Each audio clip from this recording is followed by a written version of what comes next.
We're Jim Couch, Marty Brennaman back at Dodger Stadium. I want to say hello to a good friend of mine, the musical director for Frankie Valli and the Four Seasons, Robbie Robertson, who is a huge baseball fan. His home is here in Los Angeles. He's currently on tour with Frankie Valli, but he is such a big baseball fan. So, Robbie, we appreciate your tuning us in.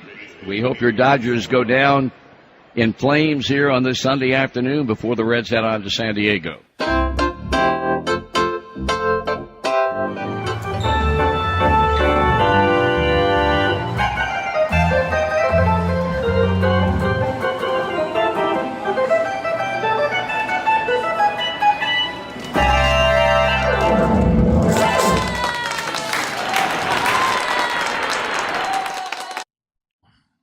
All right, everybody, welcome to Jam and Java. Here we are on September the 8th, the year of our Lord, 2025. And tonight, I'm looking forward to tonight because it's not every day that somebody gets a statue of them put up at a baseball stadium, at a Major League Baseball stadium, no less. And that's what happened Saturday with my dear friend, Mr. Marty Brennaman. And when I found out about this months and months ago that this was going to happen, I talked to him. I said, after this happens, we need to have you on Jam and Java. And he graciously agreed. And so tonight, in a little while, we are going to have my buddy, Marty Brennaman, who's been a guest on this show a number of times through the years, going to talk about that big day in his life and that big day in the history of the Cincinnati Reds. And, of course, I am a Dodger fan, as everybody knows, and out of respect tonight, I did not wear my Dodger garb, but I have great admiration for all things baseball. Let's see who's in the house tonight. Bob Sneed is in the house. Welcome to you. Welcome to all the jammers. George, Music for All Seasons. Jennifer Green from the Middle Lower Michigan. Thank you for joining us. Glad you could make it. Myrna. Hello, Myrna. Jammers from Beechwood, Ohio. Is that close to Cincinnati? Bob Bothwell in the house. Also, hello there. And Barry McCann from Pittsburgh area. And our youngest jammer, and that it would be the original Alex, who is now ripe 18 years old. Jennifer Green. Hello, Myrna. Oh, hello, Steve Zemko. Robbie, let's rock and roll. Yes, we are going to rock and roll baseball style tonight. I've got some baseball music to play, and we've got Larry Vasaki. Good evening to you, brother. And I know that Larry has met Marty. Tom Grable, hello there. Take us out to the ball game. We are going out to the ball game tonight. Yes. Hey, Tom and Lynette Grace. Thank you. Oh, David. Sorry, not Tom. David Grace. Another one of all the big-time experts. And KP Lynn in the house. All right, well, let's get this started. Pastor Chuck, and we've got some great news. You probably know, but we're going to let Pastor Chuck lead us in prayer as we get this show on the road. So take it away. Thank you, Robbie. Good evening, jammers. Hope you've had a really great day. Great weekend as well. I'd like to share a couple of thoughts with you based on yesterday's gospel lesson from Luke chapter 14. I want to read verses 25 through 27. Now great crowds accompanied him, and he turned and said to them, "If anyone comes to me and does not hate his own father and mother and wife and children and brothers and sisters, yes, even his own life, he cannot be my disciple. Whoever does not bear his own cross and come after me cannot be my disciple." Well, that sounds really radical, doesn't it? It's so contrary, completely contrary to everything that we read in the scriptures about God so loved the world that he gave his only begotten Son. Love one another as I have loved you. We love because he first loved us. So it sounds radical, sounds different. And we wonder what God is saying, what Jesus is saying to us. And these are some of his hard sayings. Does he really mean that I am supposed to hate my wife and my children and my family, my parents, and even my own life so much? In a manner of speaking, well, yes. But in another way of thinking, no. So that sounds like a kind of a definite maybe, doesn't it? Let me try and explain what I think he's saying here. If we think of hatred in terms of some kind of active hostility, that's the way we usually interpret it. If we think of it in that way, that's not what Jesus is talking about. The Old Testament says God says, Jacob I loved, Esau I hated.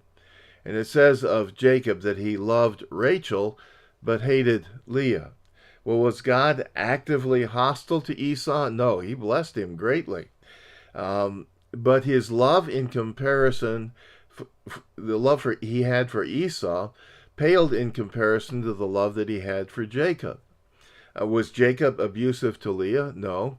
In fact, he had 12 sons, the 12 tribes, 12 sons of Israel, but 8 of those sons came through either Leah or her handmaiden. So the idea that he hated her, quote, actively was opposed to her, there's something, forgive me for saying it, it's kind of earthy, but there was a lot more attraction to Leah than the word hatred would indicate. So what the book of Genesis is trying to tell us is that Jacob's love for Rachel was so great that his love for Leah paled in comparison. And what Jesus is saying to us is that's the kind of love that he wants us to have with him. That's the position that he wants to be in our life. He wants to be number one, the most important thing.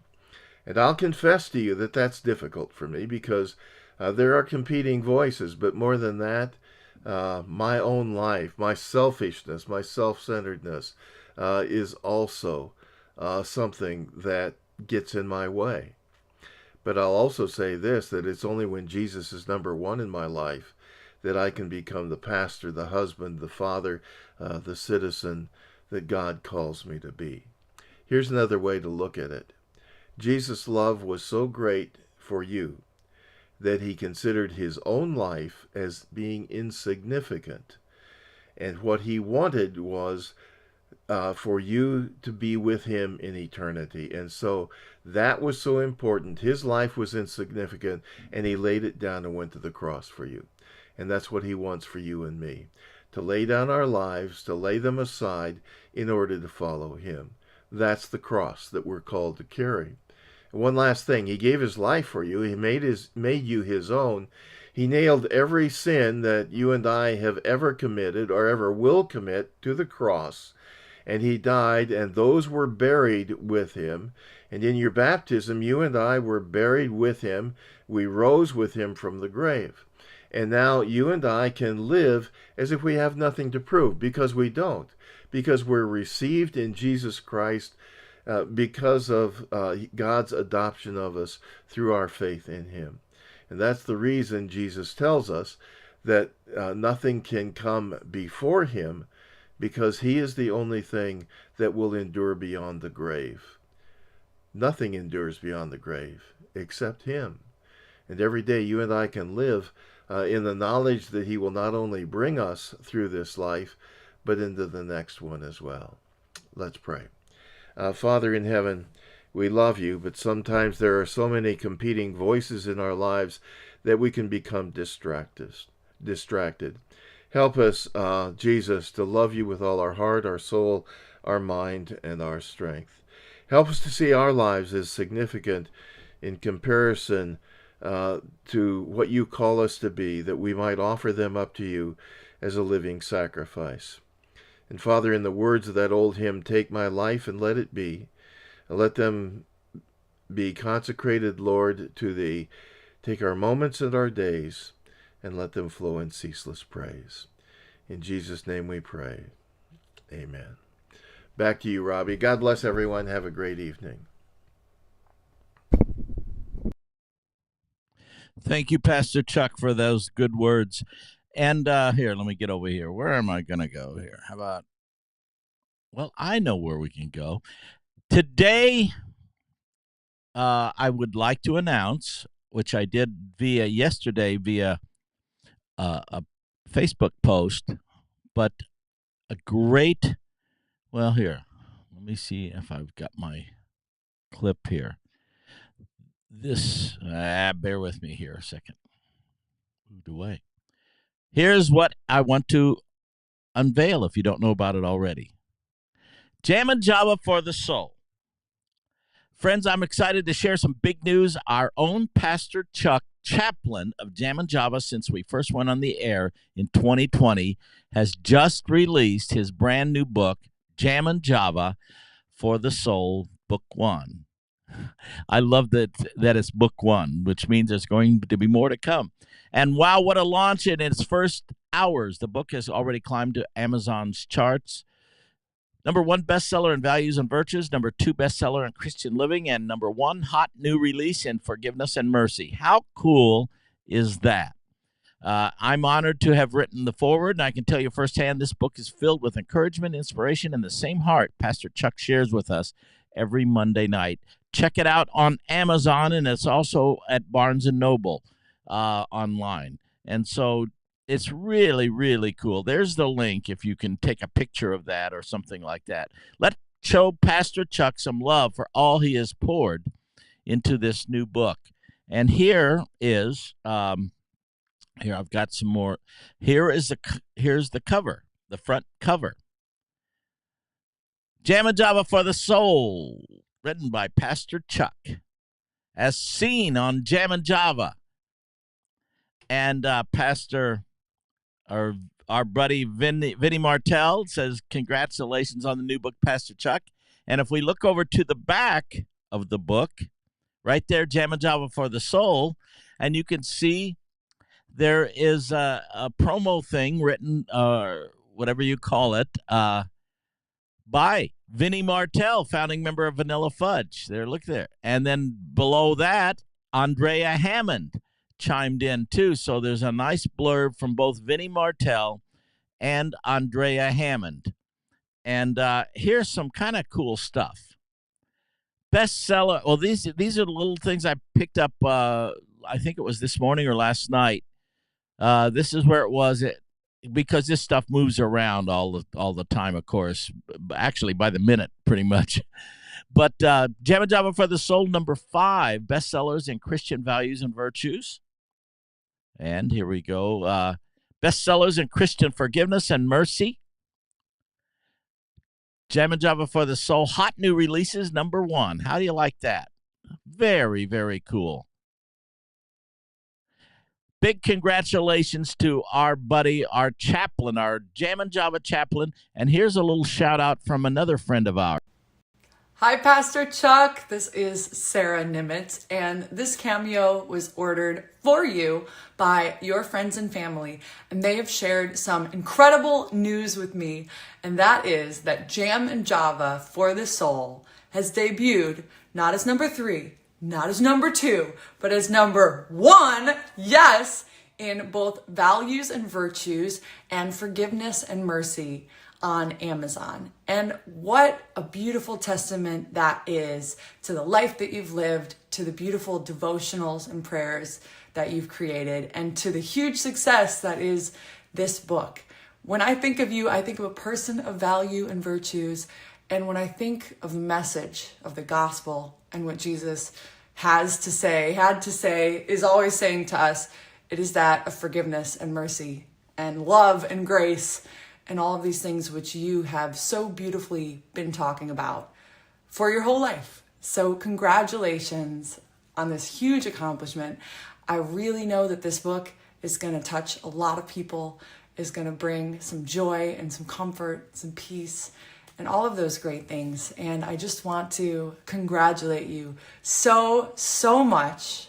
Your collaboration with Robbie, with God, with this whole amazing faith community.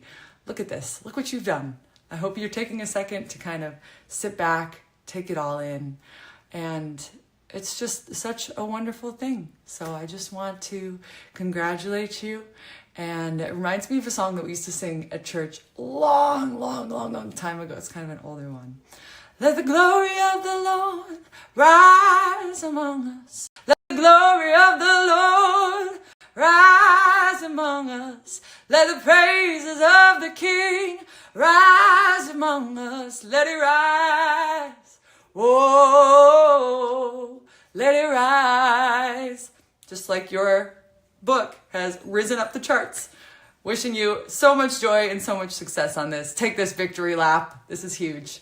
Congratulations.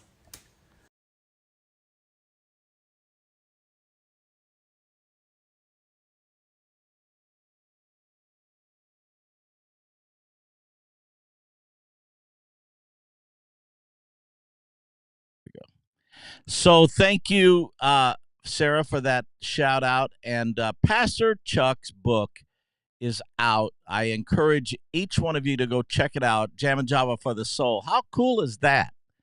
Now, we always start with a music video.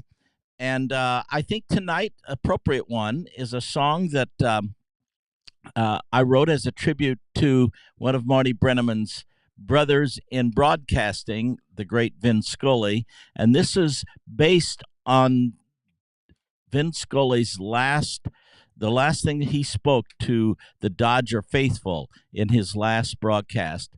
And this is called, let me see if I can find it now. These things run away from me a little too quickly.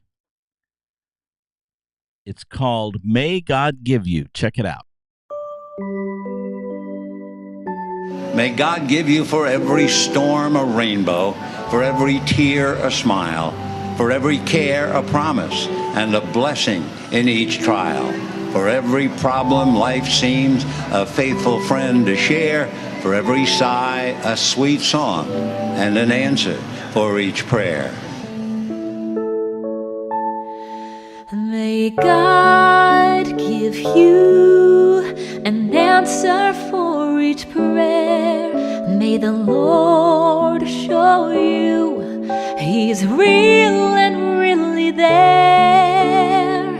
We bow before the Lord and hope His love He will share. May God give you an answer for each prayer.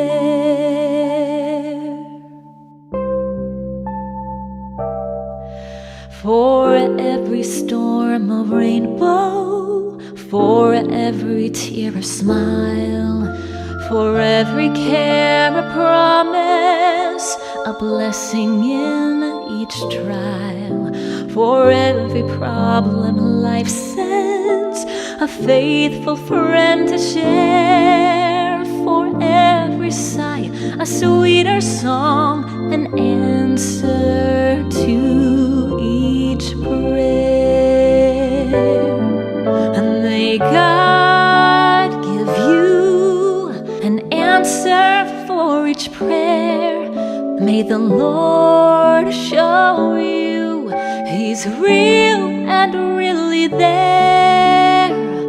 We bow before the Lord and hope His love He will share.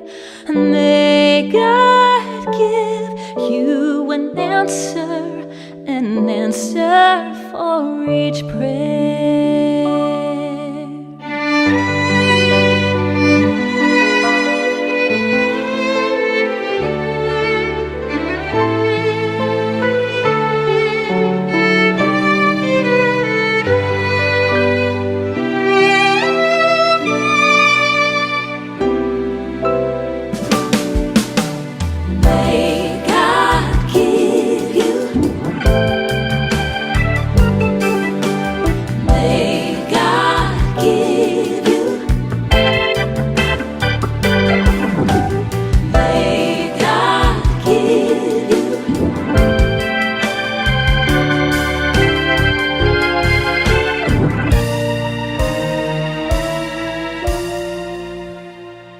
May God give you an answer for each prayer. May the Lord show you He's real and really there. We bow before the Lord and hope His love He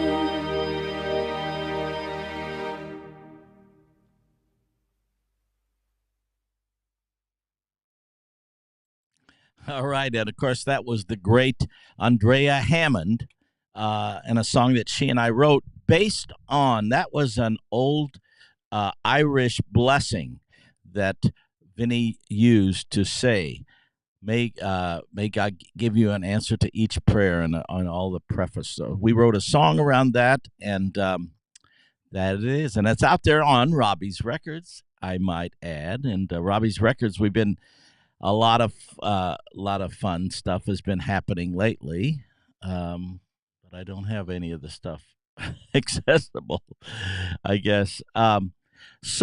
We are getting ready to go on the road in a couple weeks. So let me get up to some of the Frankie Valley on the road stuff. Well, here's what's going on with Robbie's Records before we get away from that. Today, What Me Worry was number 31 on the jazz charts. So that's kind of unhyped it. That's kind of cool. What Me Worry, which has been out there for a long time. It's well over, it's closing in on 2 million views on YouTube. Grant Me Faith, Sarah Nimitz and I, a song that we wrote, is number 21 on the top 100 Christian streaming charts. And let's see, Born to Be Wild is number 31, which is kind of cool too. Or no, number 58 on the rock top 100 streaming rock chart. So things are rocking, things are rolling on Robbie's Records. Check it out. We've got, of course, our Mighty Hammond Masterworks playlist, and we've got Mighty Sound of Praise 2025 playlist. It's on Robbie Robbins collaborations, hits and harmonies, and it's on a bunch of playlists out there. So that's all super cool. So actually, let me get back over to here. I am really, really honored today, this evening, to have my longtime friend, Mr. Marty Brennaman, be our guest. And this is an extraordinary honor. I mean, this does not happen very often, where somebody has a statue of them, a bronze statue, put in front of a Major League Baseball stadium. And this is so well deserved by one of the great voices in broadcasting, baseball broadcasting. And I've got a little bit of an intro. Let's see. Well, here's a way. Instead of me introducing him right now, I'm going to introduce him this way. Check it out. Marty Brennaman, you were there for so many decades, so many highlights. Could you have even dreamed of what you were getting yourself into? Perfect Games, World Series, the Big Red Machine, and of course your partner, your buddy, Joe Nuxhall. It's safe to say, Marty, you were the voice of summer for Reds fans, while Frankie Valli's voice echoed through the seasons. But hey, Marty, I guess we both know a thing or two about creating lasting memories. Whether it's cheering our favorite teams or harmonizing to Can't Take My Eyes Off You for the umpteenth time. So, my friend, here's to 46 years of unforgettable moments and to incredible journeys ahead for you and Amanda. Cheers, my friend. Tonight, this one doesn't belong to the Reds. May I say, this one belongs to Marty.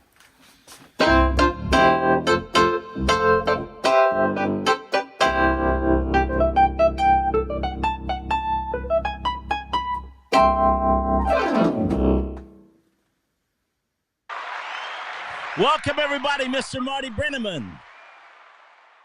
How you doing, Robbie? I'm doing good. Are you still walking on water? I can't imagine what you're feeling after this weekend. Well, it was something I never really thought about. The previous bronze statues out and around Great American Ballpark here in Cincinnati were uniform people and great players in the history of the franchise. Ernie Lombardi, going back to the 40s, one of the great hitting catchers of all time. And then people like Frank Robinson and Ted Kluszewski. And in later days, my broadcast partner for 31 years, and Joe Nuxhall. And then, my guys, Johnny Bench and Pete Rose and Joe Morgan, all were uniform guys. And then they sprung it on me about 6 months ago that mine was going to be the next one. And the unveiling took place on Saturday, and it was really, really special. It is special. I mean, I checked it out. I can't remember how many there are. I think there are 2 or 3 other broadcasters who have No, statues they're out more there than in that. MLB. They're more Is than that that. right? Yeah. Okay. Oh yeah. Not very many. Bob Euchre has 2. He has one inside the ballpark in Milwaukee. He's got one outside. And then Dave Niehaus in Seattle, Jack Buck in St. Louis, Ernie Harwell in Detroit. And there are some others that I'm forgetting about right now, but I think mine is the 8th or the 9th of a former major league broadcaster to have had Harry Carey, of course, outside of Wrigley Field in Chicago. I'm in pretty good company. Pretty good company, and we're still waiting for your friend Vin Scully's statue. I got to be honest with you. When I researched it some months ago, and if somebody had said to me, Vin Scully doesn't have one, I would have bet every penny in my bank account that was wrong. I'm still stunned. Quite honestly, as high an opinion as I've always had for the Dodger organization and the way they do things, that when you consider we're talking here about the greatest broadcaster in the history of Major League Baseball, and he doesn't have a bronze statue. Let me interrupt you a second. What did you just say? You being a Hall of Fame baseball announcer, what did you just call Vin Scully? The greatest baseball broadcaster in the history of our business. That's a slam dunk. There's no question about that. And all your brethren feel the same way, pretty much, don't they? All your brothers in broadcasting. I think ours do, but the ones who don't are hallucinating, or they have such an ego that they don't want to admit that there was somebody better than them. And anybody that would take that position, when Vin Scully's name comes into the conversation, something's wrong with that. Well, I love that. And, of course, I have such great respect for him. But one of the things I love about you, too, is the fact that you never pull any punches, brother. You call it how you see it, don't you? Well, I was fortunate. Yeah, I was lucky because, that was my approach. As I told players countless times over the years, if I'm going to praise you when you play well, then I reserve the right to be critical when you don't. And players, most professional baseball players, and I would imagine this is true, that crosses all boundaries in professional sports. All people have ever done their entire lives is to say wonderful things about them. And if there's someone over there that criticizes them, they're not prepared for that because all they've heard is how great they are. And God bless you. To be a good Major League Baseball player is the hardest sport of all to master. I mean, consider the fact that you can fail 7 times out of 10 if you're a hitter and still be a superstar. And that's the way our game is today. But I was lucky in that I tried to be as objective as I possibly could. I never used the word we, referencing the Reds, and they representing the other team. That was the famous French word meaning yes was never in my vocabulary when I broadcast baseball. And my style was the one of great resistance, because most guys have that inherent desire to be liked by the club that they broadcast for. They want the players to like them. Quite honestly, I didn't care whether they liked me or not. My job was to be as objective as I could, and credibility was all important to me. If I didn't have credibility, then I didn't have anything. And, I was allowed to broadcast the way I wanted to, although I think the ownership in the last years of my career used to grit their teeth, but they had to bear it because fortunately, I had built up such a following that there was really nothing they could do about it. And I was fortunate in that respect. Yeah. Here are some of the pictures. There's one of the pictures of you in front of the bronze statue. There's another one. This one belongs to the Reds. Yep. Of course, that was one of your catchphrases, wasn't it? Every time they won a game, that was my signature line when the final out was made. Yes. And there it is. Yeah, they're good pictures. This one belongs to the Reds. Go ahead. And the location of that bronze statue, Robbie, was especially significant for me because it's right up against the wall of the administration building outside the ballpark, but where the offices, the Reds offices were. And as I looked out from where I'm sitting toward the street, on my right, still on that corner, was Joe Morgan, and to my left was Pete Rose. And I love it. they were my two guys. They were the two guys that I was closest with all the years that I broadcast Reds baseball. Well, here, I've got this picture. I'm going to go try to grab it real quick. Here's four guys that you know so well. You got anything to say about each one of those guys from left to right? Well, Johnny Bench, I used to say all the time, the greatest player at a chosen position in the history of baseball. And there would be people in the audience who would not listen to me, and they would come up to me afterwards and say, he's not the greatest player in the history of the game. I said, that's not what I said. What I said was the greatest player at a given position. And I don't think anybody can dispute that, because he revolutionized the way the position of catcher was played. The guy with him now, known affectionately as a big dog in Cincinnati, Tony Perez, one of the great clutch hitters that I have ever been associated with, along with a complete class act when it came to representing the uniform that he wore and representing the game of Major League Baseball. Hit a never-forgotten home run in Game 7 of the 1975 World Series off of Bill Lee at Fenway Park in Boston that got the Reds even, and they won that game in the ninth to win the World Championship. The guy next to him, as they say, needs no introduction. Peter Edward Rose, the all-time hit leader, a man who had his ups and downs as far as his career and his off-the-field endeavors were concerned. But here in Cincinnati, he was, of course, born and raised here. He could do no wrong as far as the populace of the city of Cincinnati is concerned, and a man who played in more winning games than any player in the history of Major League Baseball. Wow. And then, last but not least, one of the guys that I loved with a passion, and that is Joe Morgan, who was just a tremendous all-around player. In fact, Joe Morgan, Robbie, is the smartest player I've ever been associated with, because he was a Hall of Fame second baseman. He was a great broadcaster. He would have been a great owner. He would have been a great general manager. He would have been a great manager. That's how smart Joe Morgan was, and a man that I truly loved and had great respect for and had a tremendous friendship with. Well, those four guys I have nothing but the greatest respect for, but I can tell you, throughout the decade of the 70s, I did not like any of those guys, being a Dodger fan, as you can imagine. No, I knew that. In fact, people talk today and have for years about the tremendous rivalry that existed and maybe still exists today between the Boston Red Sox and the New York Yankees.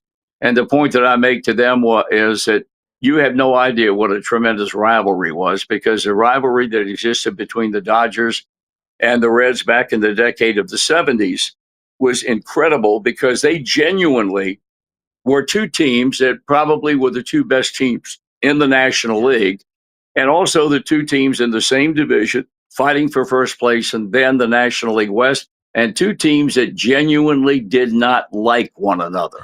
And that just enhanced the rivalry. It enhanced the times that they met, whether it be at Dodger Stadium or Old Riverfront Stadium here in Cincinnati. It was a tremendous rivalry without any question. Well, all four of those gentlemen are in the Cincinnati Reds Hall of Fame, as are you. And here's your induction plaque. Marty Brennaman, inducted August 27th, 2021, to the Cincinnati Hall of Fame. Pretty cool. Of course, you're in the Baseball Hall of Fame. As a matter of fact, let me get this layout up here. This indicates all of the Hall of Fames that you're in. We'll start with the Major League Baseball Hall of Fame, the Cincinnati Reds Hall of Fame, the National Radio Hall of Fame, the Virginia Sports Hall of Fame, and the Ohio Sportscasters of the Year 16 times. Have I missed anything? You pretty much got it. And here are some of your notable calls too. I love this, and this is profound. The fact that the very first inning, correct me if I'm mistaken, the very first inning of the very first game that you broadcast in 1974 Correct. was when Hank Aaron tied Babe Ruth's record. Well, it was the fourth batter into my career. Wow. I had been to spring training and had broadcast 30 games in spring training down in Tampa, where the club trained with Joe Nuxall, who was beginning a run. He and I both of 31 years together. And that number 31, by the way, equals the longest that any two broadcasters had ever worked together in Major League Baseball. And those two were Vin Scully and Jerry Doggett. Yes. Joe and I worked 31 years together. Scully and Doggett worked 31 years together.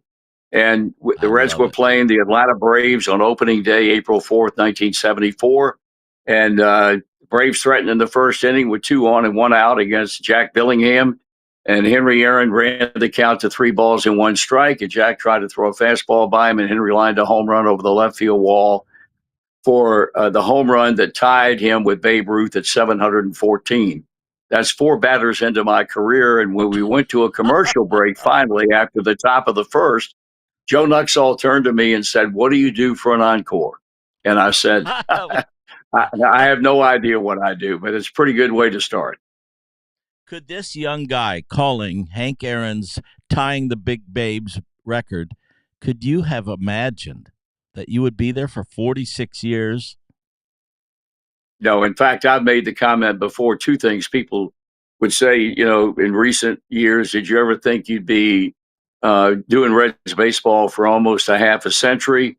And the other one would people say, did you think when you came here in 1974 that you'd one day have a plaque in the broadcaster's wing of the Baseball Hall of Fame? And I said no, because there was no such thing as a broadcaster's wing in the Baseball Hall of Fame when I came here in 1974. So no, I was blessed to come here. I was blessed to be smart enough when I had opportunities to leave Cincinnati and go somewhere else, that I was smart enough to say no.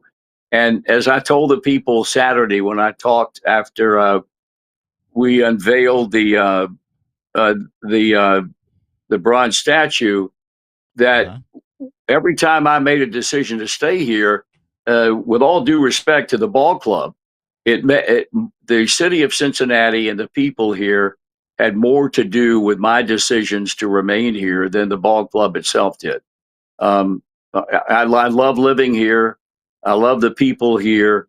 And so, when I look back now, there's never been a time when I turned down a job in a bigger market that I felt like I should have rethought that thing and eventually left here. I'm thrilled to death that I'm still here after coming here over 50 years ago.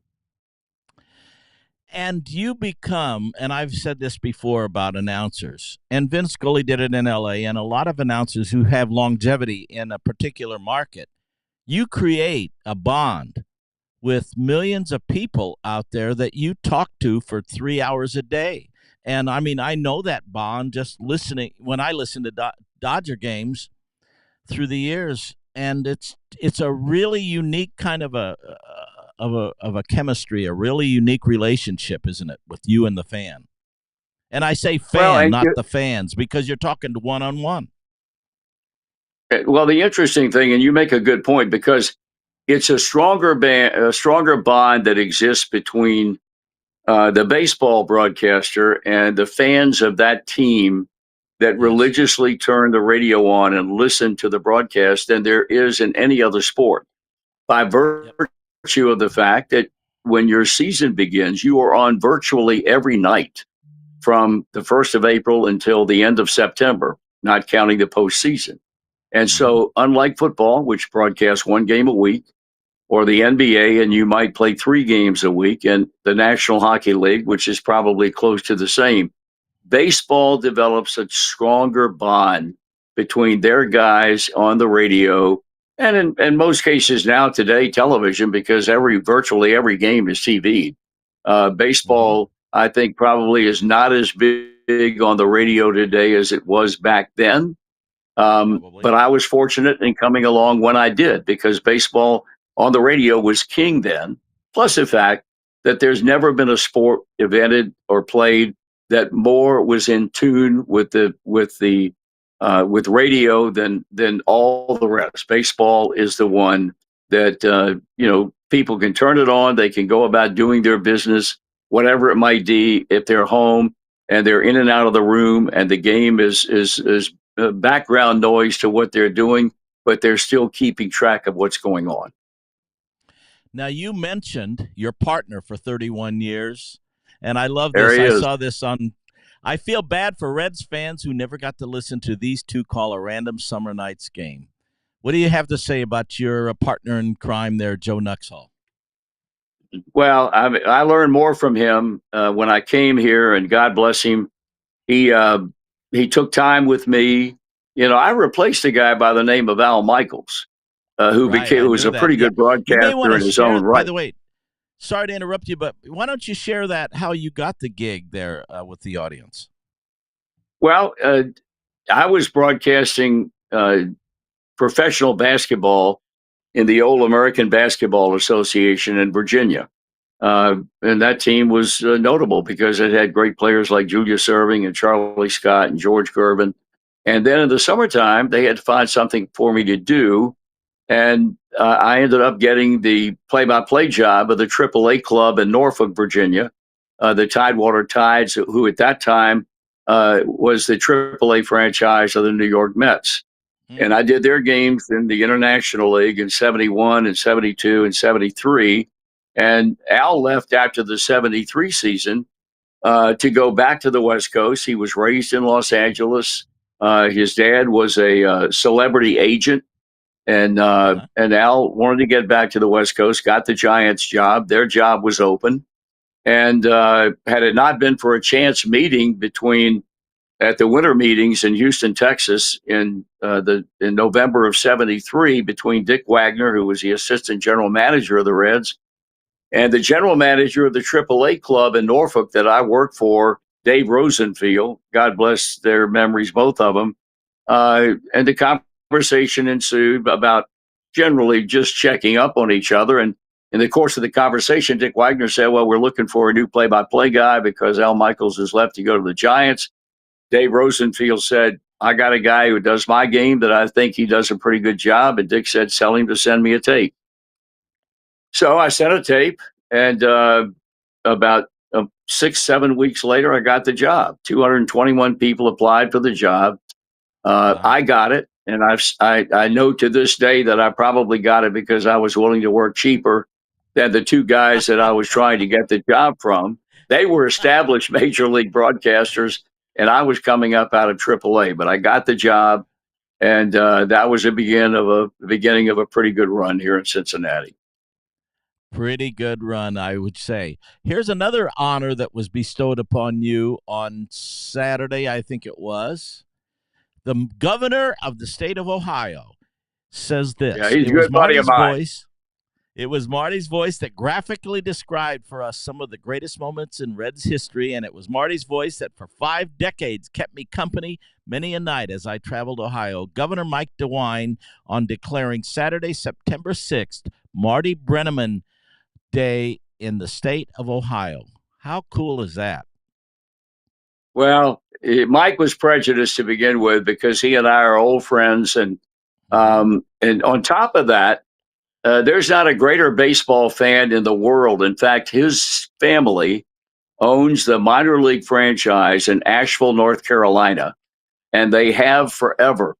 Yeah, so he is a huge baseball fan, but he's also a great, great friend of mine and really a decent guy. He and his wife, Fran, and he came to the game, the unveiling, stayed around for the game on Saturday night, and I was just thrilled to death that he thought enough of me to come down here and take part in the unveiling at 4 o'clock on Saturday afternoon. And here I have a little clip of the unveiling, and here it is.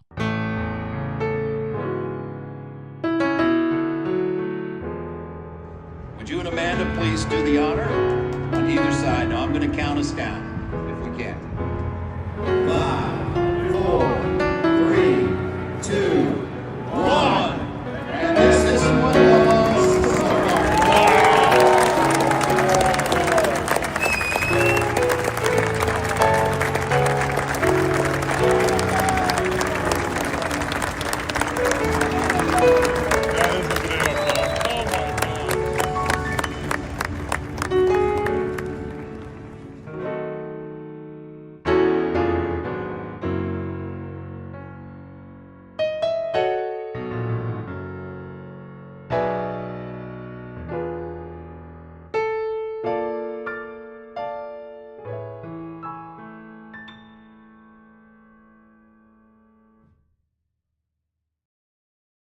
Oh, what an honor, my friend. That's just fantastic.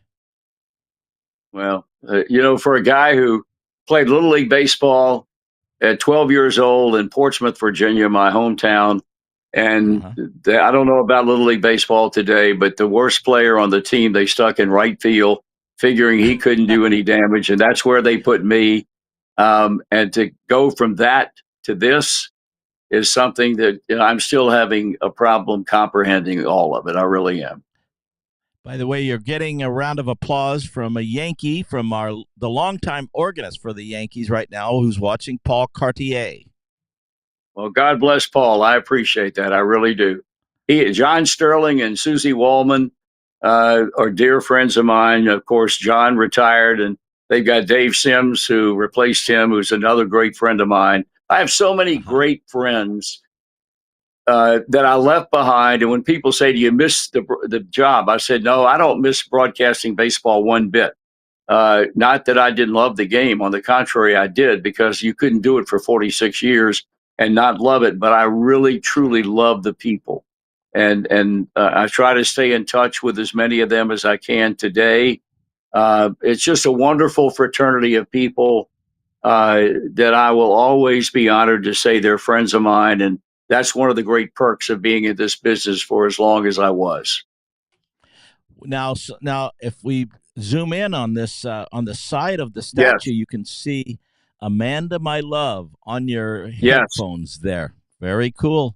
Well, the guy who did the sculpture is a young man by the name of Tom Suchia, and he is so talented, Robbie, that about 9 years ago, I think Baseball Hall of Fame saw the work that he did as a sculptor, and for the last 8 or 9 years, he's done the plaques for all the players that were inducted each year into the Baseball Hall of Fame. And when he did this bronze statue, he said, "There's something that I like to incorporate into the finished product that I refer to as Easter eggs." And I said, "Well, what do you mean?" He said, "I want you to give me a list of things and people that are near and dear to your heart, and I will etch those into the bronze statue that will give people something else to look for."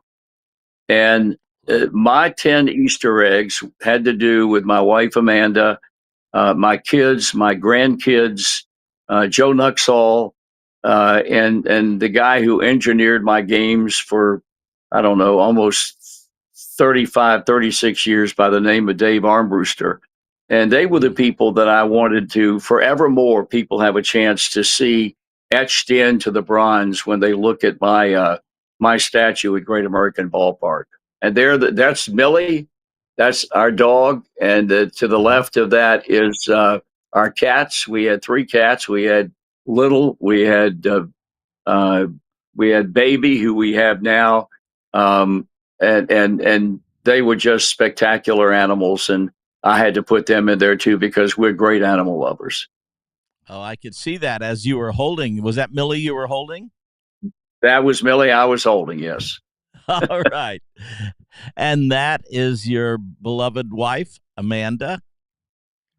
She's the rock of the family, boy, and you know what that means. Yes, I know. You're only as good as the woman you're married to, and she's been the greatest thing that's ever happened to me. She keeps me going, and she's a ball of fire, and she's the first one to tell me that whatever I said might be stupid, but she's also one that'll back me up, and she'll go to the mat for me if somebody says something she doesn't like. So Oh, For I me, know it was she a is. marriage made in heaven, and God bless her. She's just sensational.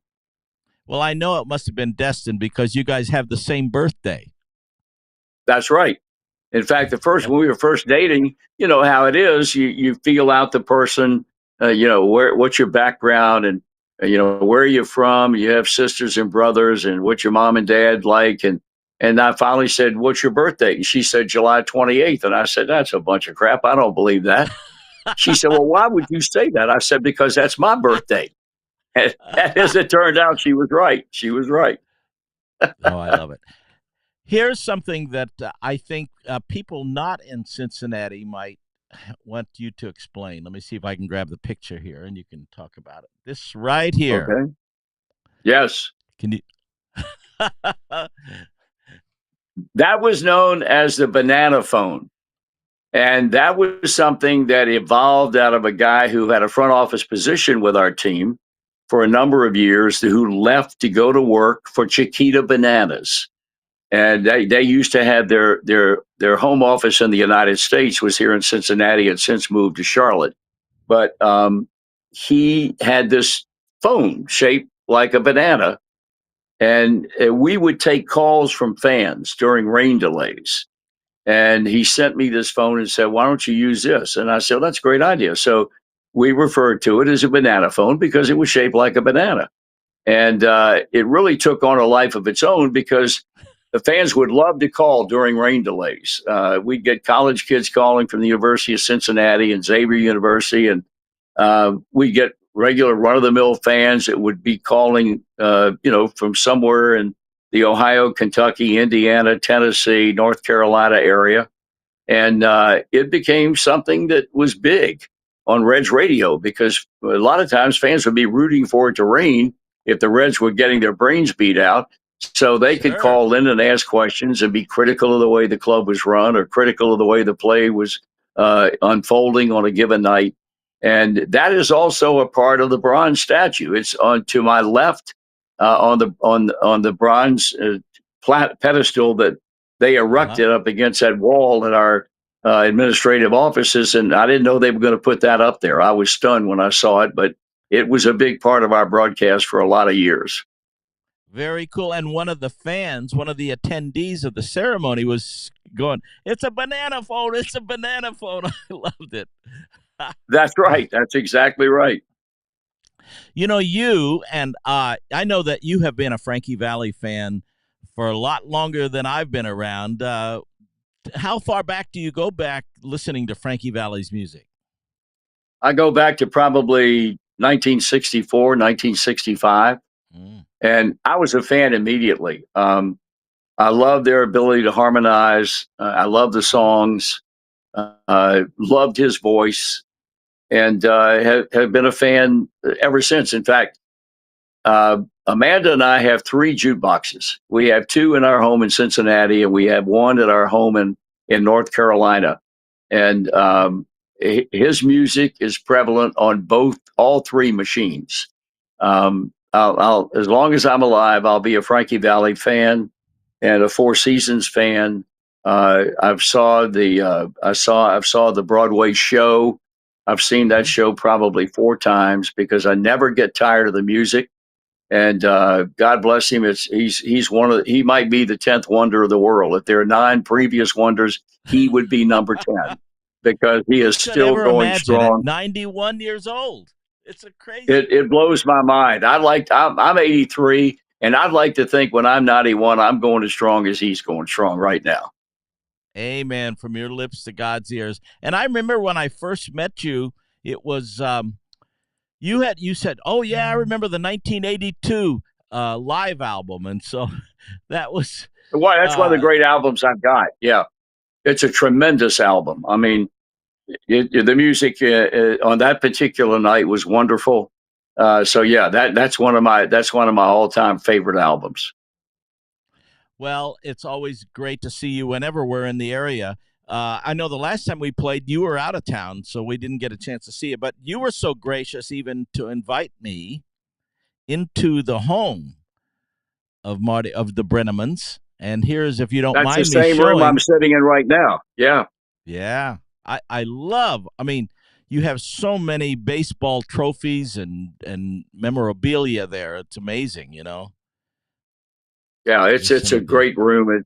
It's something Amanda put together. There's stuff hanging in this room that until she uncovered it and opening up a cardboard box, some of the things had not seen light for 43 years, and just she had it all framed. fantastic And stuff.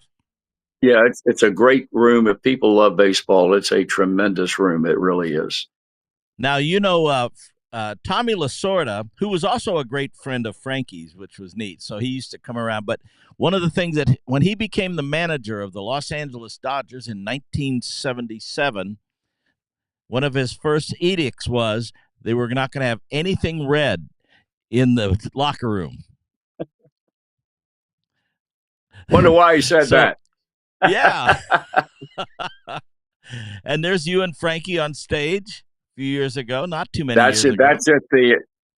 That's right here in Cincinnati at the outdoor venue right down on the Ohio River. That was the day that you came out to my house, and then we went back in, and you all had a sound check late in the afternoon, and that picture was taken on stage after Frankie and the Four Seasons had done their mic checks and everything, and then had a great performance that night.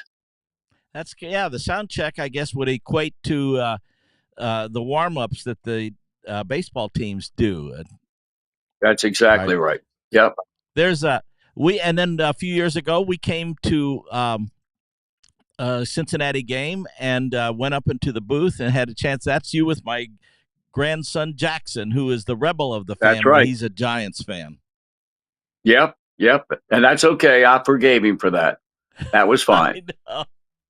Well, it's all good. And one of the things I love about baseball, I truly do, is that you can root for your home team, and you can get rabid and you can get wild and crazy, which I do. I scream at the TV and stuff. But I'm sure. But we can all be friends at the end of the game, at the end of the day. That's exactly right, pal. I got to tell the story about the first time that you and I met, because that was a night, I don't know what year it was, but it was over 20 years ago, easy. And we were playing a game at Dodger Stadium, and it was before we went on the air. And the press box attendant came back to our radio booth, and he said, "Marty, there's a gentleman outside the booth that would like to meet you." And I said, "Do you know who he is?" And he said he's got a Dodger jersey on, he's got a Dodger hat. And I said, "Well, that's two strikes against him." I said, "What's his name?" He said his name is Robbie Robinson. And I said, "Did he say what he did?" He said, "Yeah, he said to tell you he's a music director for Frankie Valli and the Four Seasons." And when he said that, I walked outside to meet you and shake your hand, because if you were with Frankie Valli, then you were automatically a friend of mine. And and that began that night a great friendship. Yes, and it's been an honor to be your friend, and I'm still so happy for you. I really am. Here's some pics from the ceremony. This is only 2 days ago. You must be still walking on water from all that. Yeah, it's settled down now. The 2 days wore me out, because at 83 you get a little bit tired. Yeah, you're still but a kid. Like I said, I told the people it's the greatest single thing that's ever happened to me in my career.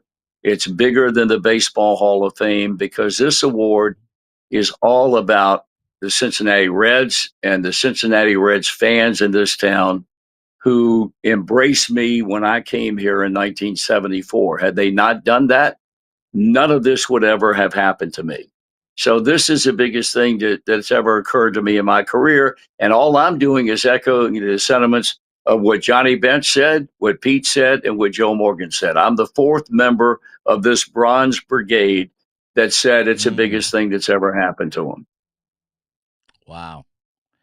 That's well said, well spoken, and God's big blessings to you on the rest of the adventures of Marty and Amanda Brennaman, because I know you travel all over the world these days, which is really cool, and I know you stay close to see what's going on with the baseball, especially, of course, your beloved Cincinnati Reds. They're pushing there. They could make the playoffs this year. What do you think? Well, they're beating the San Diego Padres in San Diego tonight as we I'm a speak, big 2-0. Reds fan tonight, that's for sure. Go I know Reds! you are. Beat those stinking I Padres. was waiting for you to realize who they were playing and how much support they have tonight from SoCal. No question. You definitely want the Reds to beat San Diego. There's no question about that. Yeah. Well, that's great. So again, thanks for spending time on Jam and Java with me, my friend. And I know it's been special for me. It's been special for the fans. And what an honor. Oh, what an honor. God's big blessings to you. And I just wish you the best. And I'm so thankful and happy for you. Well, I'm thankful and I'm happy for the friendship that you and I have had all these years. You stay in good health, pal, because you're still going strong. God bless you, and I hope we get together and see each other again very soon. All right. Looking forward to it. Give my regards to Amanda, and I'll see you around, brother. Okay, pal. Thanks again. Marty Brennaman, everybody. Oh, yeah. What a cool guy Marty Brennaman is, and what a great talent, and what a great tribute it is to have a statue. Let's play a baseball song here. How about this one?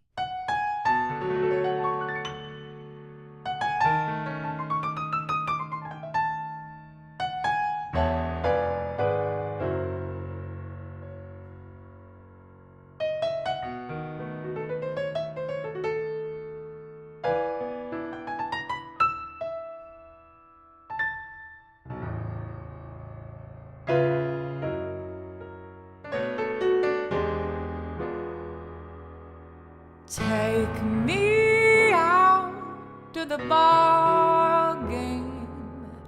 Take me out to the crowd.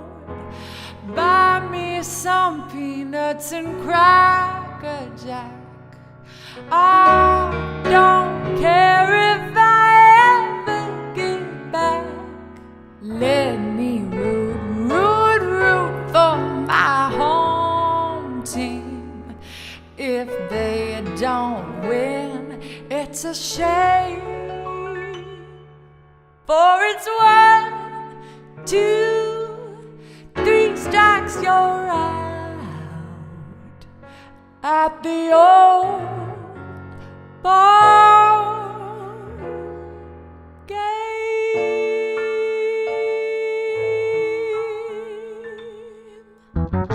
Take me out, to the ball game. Hey.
course, there was Sarah Nimitz and my version of "Take Me Out to the Ball Game," arguably the greatest baseball song of all time. We have a couple other things. Check out Robbie's records on the baseball songs.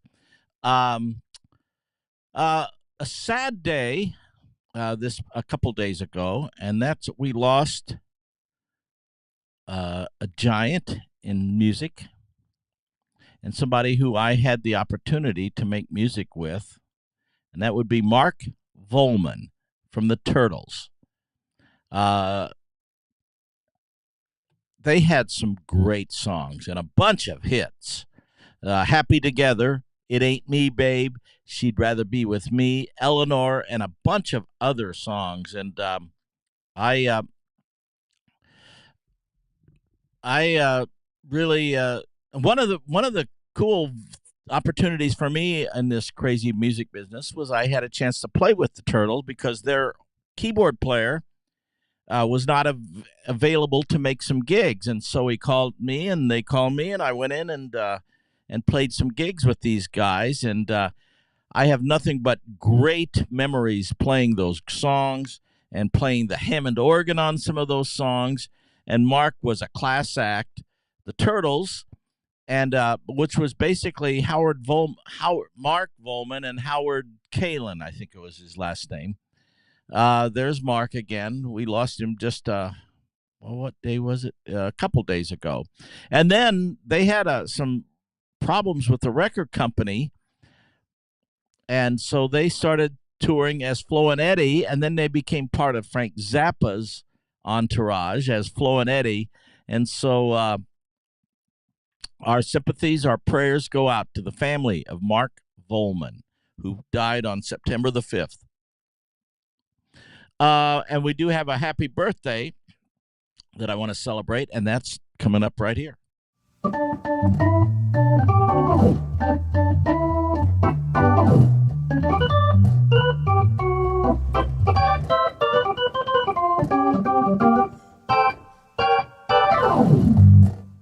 My dear, dear friend, studio legend, he's been on over 1,000 movies, over 2,000 records, and Mr. Rick Baptist, his birthday was yesterday, and he has been my guest. We have if you want to watch some great Jam and Java highlights, they're up there on both my Robbie Robinson Music YouTube page and also on the Jam and Java YouTube page.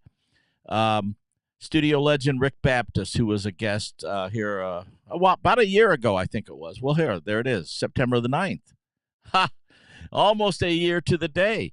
But yesterday was his birthday. He's been a dear friend of mine since we met when I was playing with Buddy Greco, and he was the lead trumpet player for the relief band, the Johnny Hague Relief Band in Las Vegas. The relief bands, they would go around and play on the night off for every star act in each one of the showrooms.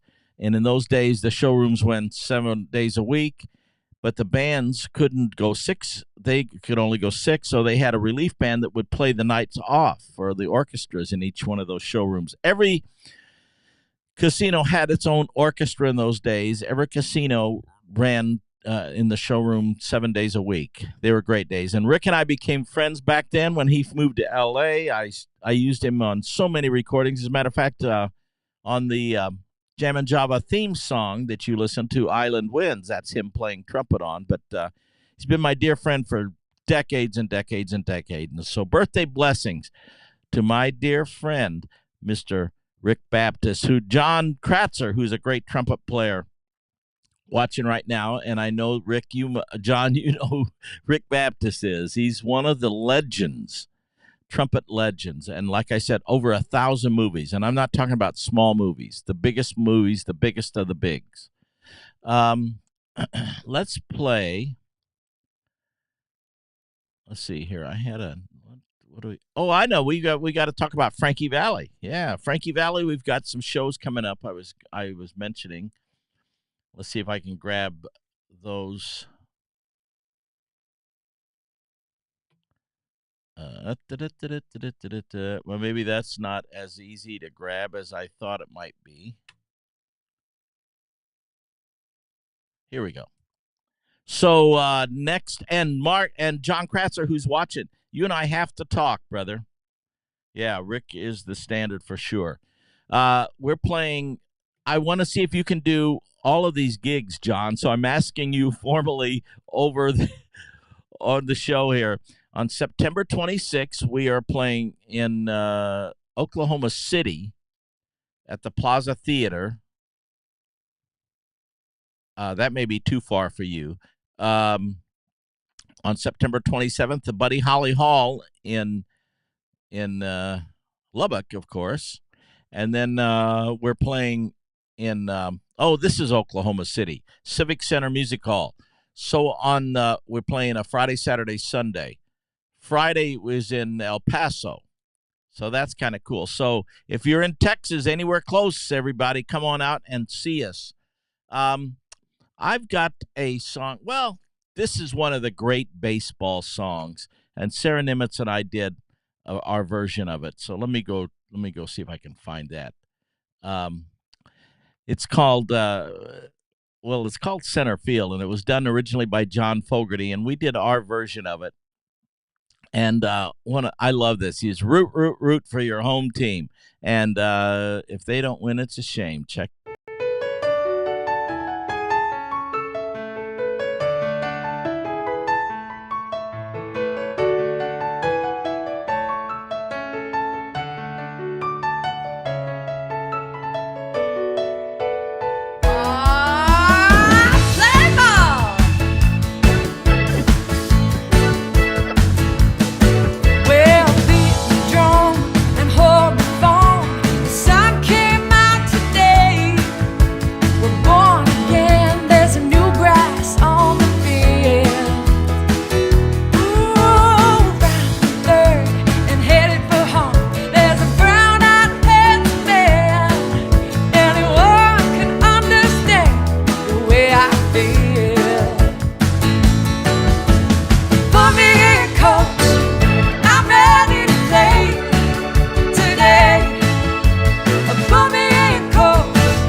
Got a beat-up glove, a homemade bat, a brand new pair of shoes.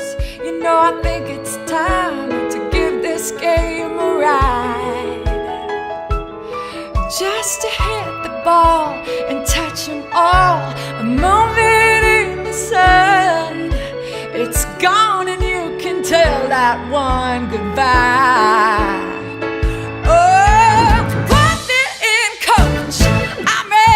Play today. Put me in coach. I'm ready to play today. Look at me, I can be put me in coach. I'm ready to play today.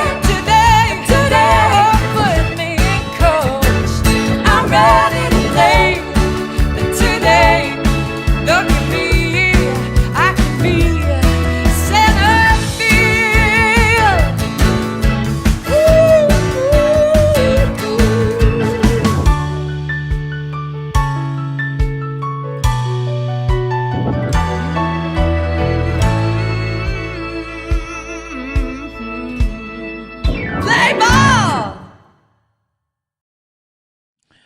Me In, Coach, and that's on Robbie's Records. Check it out. And by the way, and Sarah and I have a CD too that is available. You can go out and check that all out.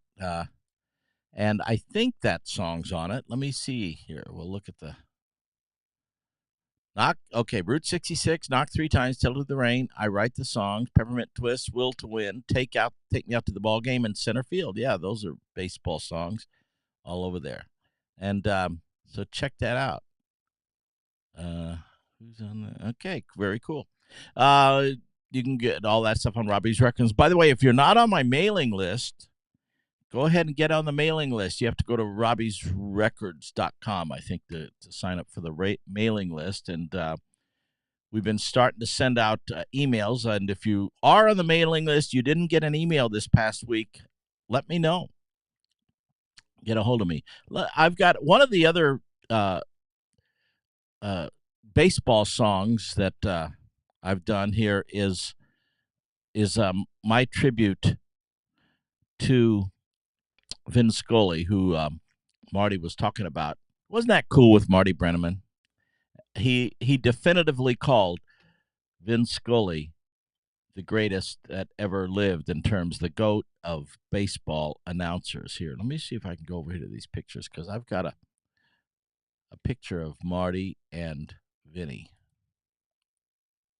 There's Marty and Vinny. Yeah. And he is such a he meant so much to me, Vin Scully. I wrote a song. Andrea Hammond. Who wrote this song? Oh, it's an instrumental organ song. And here's a little teaser, because we released it last year, in August of last year. Here we go. Check this.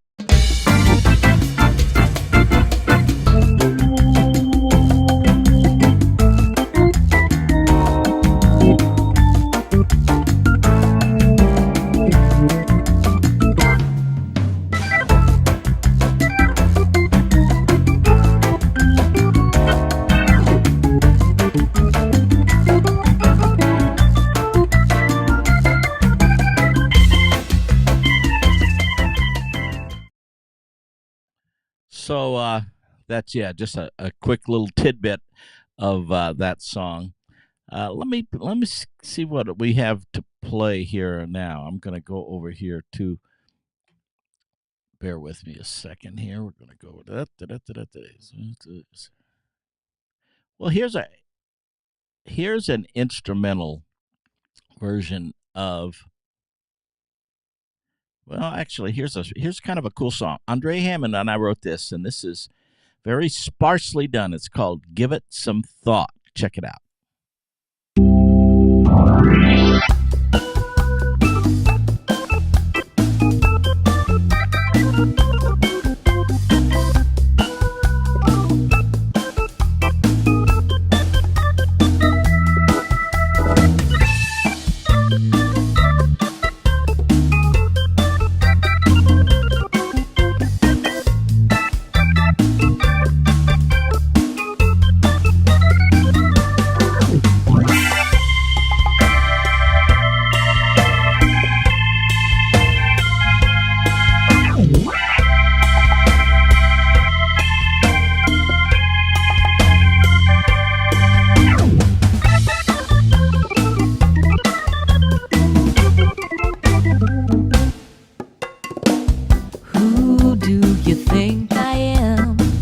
Son of God, Son of Man.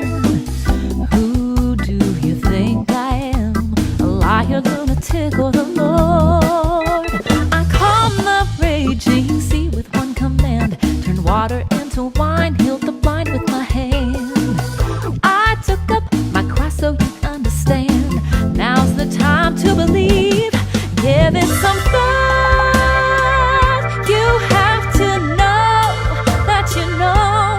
Give it some thought and let the Spirit show. Some say this and some say that the world will pass away. So what do you say? Give it some thought.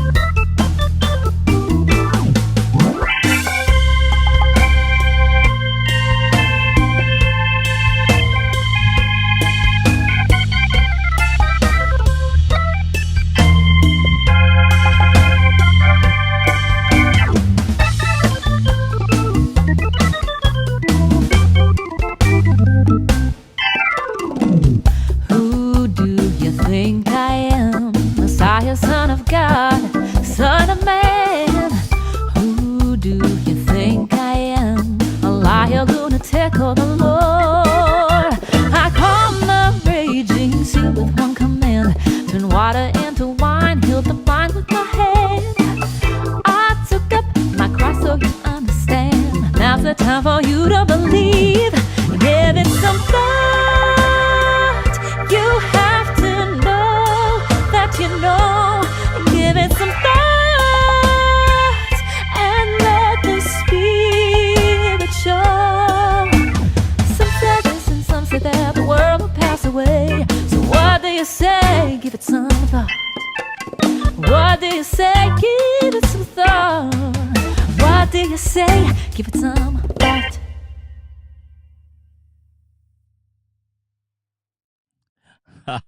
That's a good song to close the night up on. Give us some thought. Who is this Jesus? Liar, lunatic, or the Lord? So God's big blessings. Thank you for spending some time with me. Oh, what a night it was with the legendary Marty Brennaman tonight. Sure appreciate you guys coming and spending time with me on Jammin' Java here every Monday night, 7 o'clock. Who knows what kind of musical adventures we're going to have for next Monday. Make sure to go and check out Pastor Chuck's book, Jammin' Java for the Soul. And I will see you all next Monday. See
got a beat up glove, a homemade bat, a brand new pair of shoes. You know, I think it's time to give this game a ride. Just to hit the ball and touch 'em all.